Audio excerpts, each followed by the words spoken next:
আমি ভিক্ষা করে ফিরিতেছিলেন গ্রামের পথে পথে, তুমি তখন চলেছিলে তোমার স্বর্ণরথে। অপূর্ব এক স্বপ্ন সম লাগতেছিল চক্ষে মম, কি বিচিত্র শোভা তোমার, কি বিচিত্র সাজ। আমি মনে ভাবতেছিলেন এ কোন মহারাজ। আজি শুভক্ষণে রাত পোহালো, ভেবেছিলেন তবে আজ আমারে দ্বারে দ্বারে ফিরিতে নাহি হবে।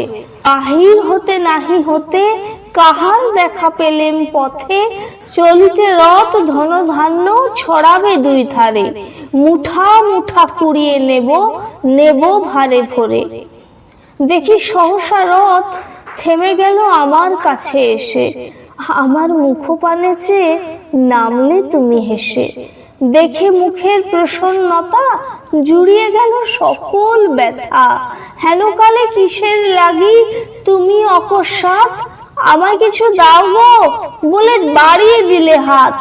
মরি একই কথা রাজাধিরাজ, আমায় দাও গো কিছু, শুনে ক্ষণকালের তরে রইনু মাথা নিচু।